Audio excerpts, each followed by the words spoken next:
Today we're talking to Fiona Blades, the Chief Executive Officer of Mesh Planning, an innovative marketing research agency based in Camden in London in the UK. In the example that follows, we look at how real-time experience tracking can evaluate communication campaigns across all their touch points. I think some of the limitations in market research have been around the more traditional ways of measuring brands and communication. Because what you find is that you very often get a brand and communication tracker. And this will combine brand health metrics, which could be consideration or favourability, those kinds of things, brand image statements that you associate with different brands. And then you put some execution evaluation modules on the back of those, showing some TV ads. And there's automatically an assumption that the TV ad must be the thing that's driven the brand metric. In fact, it could have been something completely different. It could have been that there's been some new product launch that's gone in that doesn't have anything to do with the advertising. It could be that there's been some great social media. It could be all kinds of other aspects that could have been making the impact on the brand. So I think one of the limitations has been in the past, particularly for brand tracking, that you're asking people about advertising which isn't in the moment. That relates then to recall. So there's an issue with recall because people don't remember what they've seen and what they haven't seen. And this means that they'll very often, when asked, what have you seen, they will overclaim on big brands and on something which is on TV, and they'll underclaim things like, oh, I happened to see something in the supermarket, or a small touch point that might just have passed them by. But it could have been a very influential one in their purchase decision. So there's an issue with recall as well. We know that emotion is very important to understanding how people interpret brands.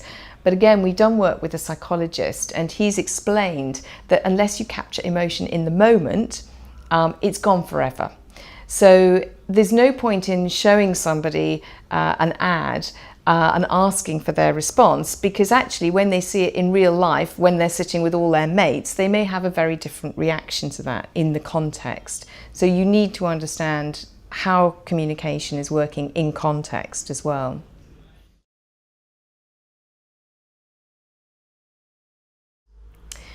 We found that real-time experience tracking has worked very successfully for clients over the 6 years that we've had Mesh established. So where the idea comes from is that we believe that experiences actually create brands. And Jeremy Bullmore has a wonderful quote that he uses, which says, "People build brands like birds build nests, from scraps and straws they chance upon." And we think that these scraps and straws are their experiences. So if you can capture all these experiences or touch points, you can understand why people think about brands as they do. So this is what we do with real-time experience tracking. We use people's mobile phones. They let us know when they come into contact with brands. So if it was a study on soft drinks, they might text us about Coca-Cola, Pepsi, Lilt, Fanta.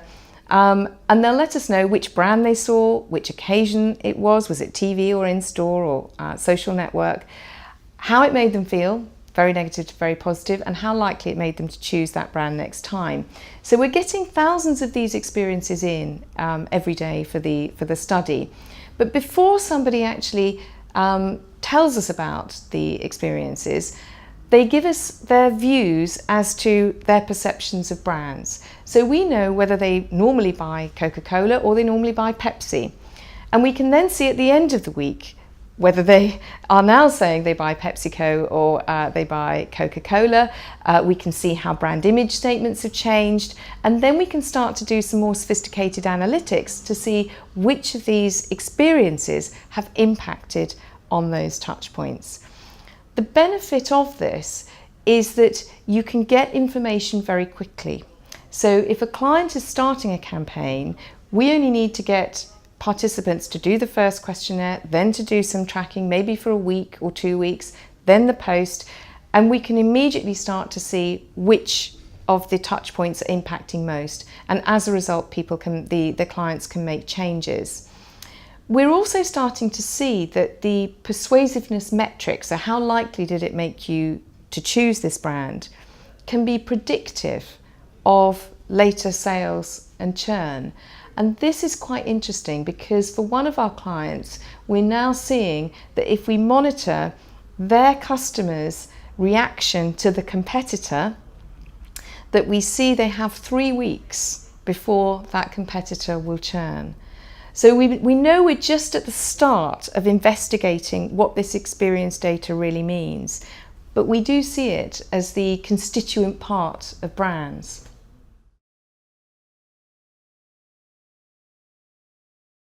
The role that our research plays within clients is really addressing a couple of needs actually.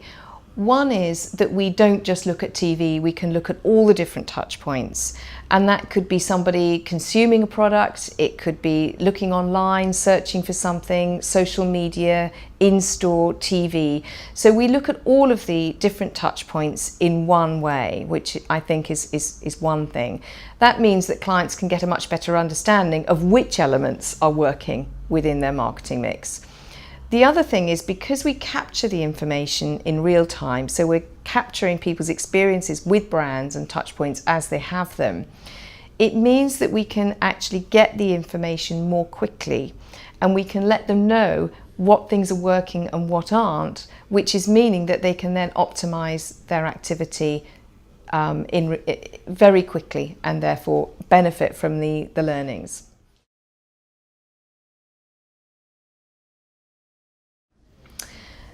In terms of the success that we've had working with clients, there are a couple of examples that I think might be useful to talk about.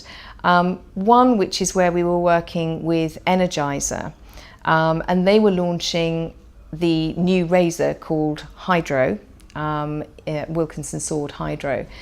It was being launched globally, but it was being launched first in Germany, and therefore there was an opportunity to have a look within that launch at what we could learn that could be then utilised in other countries. But also because it was such a big launch, the client wanted to understand what they could change along the route. And we were able to construct a research programme where we were capturing the real-time information so that we could feed back immediately to let them know, yes, the posters were working.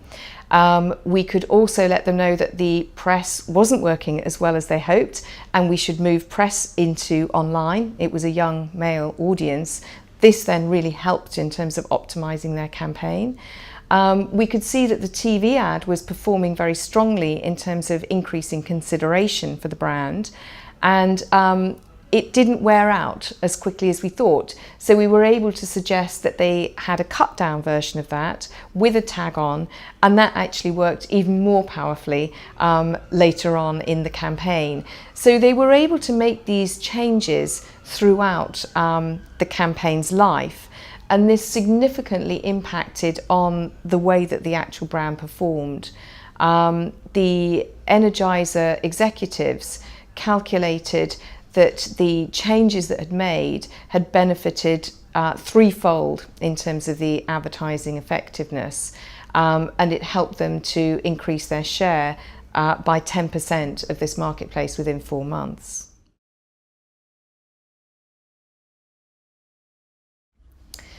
Well, a very interesting recent dilemma that Gatorade, one of our PepsiCo client brands, had was how to measure their campaign.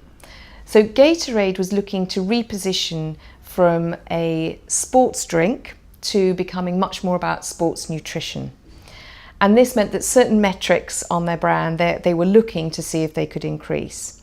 They believed that the best way of doing this was using experiential touch points such as gyms, fitness centres, parks, those kinds of things, which were close to when people might actually be consuming or needing the product. But they didn't know whether this was the right strategy. So what they did was they went with traditional media, with TV, sponsorship, outdoor, in-store, all the normal things, as well as the experiential touch points, in order to see how the whole mix worked together. we were able to pick up the experiential touch points through real-time experience tracking. And we could see that if somebody had had one of those experiences, that spontaneously they said it was a very engaging experience and much more likely to make them purchase this brand. We also did more sophisticated analytics around that work. So we didn't just take their word for it that they were very persuasive touch points. We looked at the brand metrics and how people perceived the brand before they started telling us about their experiences and afterwards. And we could see there were significant shifts in the brand image attributes that they were looking to move if people had had the experiential touchpoint experiences. So we were able to suggest to them that they should increase their spend in those areas. We also saw efficiencies that could be made in the traditional media. So this was working well. It wasn't about cutting the traditional media altogether, but we were able to make some efficiencies.